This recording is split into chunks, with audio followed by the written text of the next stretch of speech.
पिछली वीडियो में हमने देखा था कि किसी दूसरे को समझने के लिए अफेक्टिव लिसनिंग बहुत ज़रूरी है। एक्सपर्ट्स के मुताबिक हम कम्युनिकेशन में सिर्फ 10% वर्ड्स के थ्रू कम्युनिकेट करते हैं, ट्यून और साउंड्स के थ्रू 30% और बाकी का रिमेनिंग 60% हम बॉडी लैंग्वेज के थ्रू कम्युनिकेट कर रहे होते हैं। इसलिए अफेक्टिव लिसनिंग के लिए ना सिर्फ हमें हमारे कानों की ज़रूरत होती है, बल्कि हमें आँखों की और एम्पैथिक दिल की भी ज़रूरत होती है। नॉर्मली हम जब किसी दूसरे की बात सुनते हैं तो हम इन 4 तरीक़ों में से कोई तरीका अपना रहे होते हैं। Number 1, ignoring. हम कम्प्लीटली दूसरे को इग्नोर कर रहे होते हैं, उसकी किसी बात पर तवज्जो नहीं दे रहे होते और हमारे दिमाग में उस टाइम कोई और बात चल रही होती है। मिसाल के तौर पर अगर कोई शख्स हमें पसंद नहीं है और वो कोई ऐसी बात कर रहा है जिसमें हमारा बिल्कुल भी इंटरेस्ट नहीं है, तो हम उसकी बात नहीं सुन रहे होते, बल्कि हमारे दिमाग में सिर्फ ये चल रहा होता है कि ये कब चुप करेगा या ये कब जाएगा। Number 2, pretending. हम सिर्फ प्रिटेंड कर रहे होते हैं कि हम दूसरे की बात सुन रहे हैं, जबकि हमारा माइंड और हमारी अटेंशन किसी और बात में होती है। मिसाल के तौर पर जब कोई बड़ा हमें कोई नसीहत कर रहा हो तो हम अक्सर जी, अच्छा जी के अल्फाज यूज़ करके दूसरे की बात सुनने की एक्टिंग कर रहे होते हैं, जबकि हम असल में उसकी बात नहीं सुन रहे होते। Number 3, selective listening. Selective listening में हम सिर्फ दूसरे की बात का कुछ पोर्शन जो हमारे इंटरेस्ट का होता है वो सुनते हैं और बाकी बात नहीं सुनते। मसलन किसी लेक्चर के दौरान अगर टीचर PSL क्रिकेट मैच की बात कर दे तो हम फ़ौरन अटेंटिव हो जाएंगे, जबकि हम बाकी लेक्चर नहीं सुन रहे थे।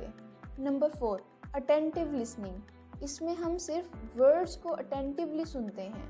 मसलन आप अपने दोस्त को अपने साथ बाहर घूमने के लिए लेकर जाना चाहते हैं और आप उससे कहते हैं चल आजा यार बाहर घूम के आते हैं, और वो थोड़ा सोचने के बाद थोड़ी उदास सी ट्यून में कहता है अच्छा चल ठीक है, और आप सिर्फ वर्ड्स पर फोकस करके ये मान लेते हैं कि वो आपके साथ जाने के लिए तैयार है। इन सारे तरीक़ों में कम्युनिकेशन के दौरान हम कोई ना कोई इन्फॉर्मेशन लूज़ कर रहे होते हैं, जबकि सबसे बेहतर तरीका लिसनिंग का अफेक्टिव लिसनिंग है। इसको एम्पैथिक लिसनिंग भी कहते हैं। इसमें ना सिर्फ हम दूसरे के अल्फाज को सुनते हैं, बल्कि दूसरे की बॉडी लैंग्वेज और फेशियल एक्सप्रेशंस भी पढ़ते हैं और फिर ये समझने की कोशिश करते हैं कि दूसरे ने अगर ये बात की है और इस अंदाज में की है तो इसके पीछे उसकी क्या वजह है। चलें दोस्त के एग्जाम्पल पे वापस आते हैं। अफेक्टिव लिसनिंग में हम ना सिर्फ अपने दोस्त के अल्फाज को सुनेंगे, बल्कि उसकी बॉडी लैंग्वेज और उसकी ट्यून को भी सुनेंगे और हमें अंदाज़ा होगा कि वो हमारे साथ जाने के लिए इतना विलिंग नहीं था और उसने दोस्ती की खातिर कहा है कि ठीक है कि वो हमारे साथ चलेगा, लेकिन उसका दिल नहीं था जाने को।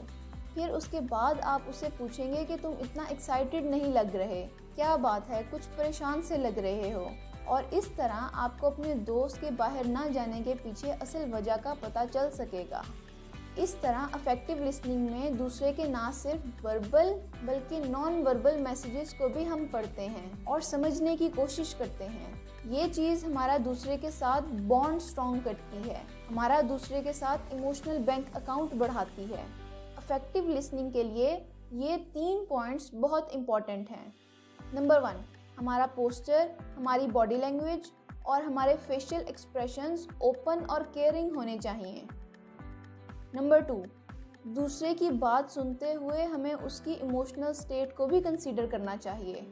नंबर 3, हमें दूसरे की बात को तहम्मुल से सुनना चाहिए और उसके अल्फाज के साथ रिफ्लेक्ट बैक करना चाहिए, ताकि दूसरे को पता चले कि हम वाकई उसकी बात में जेन्युइनली इंटरेस्टेड हैं।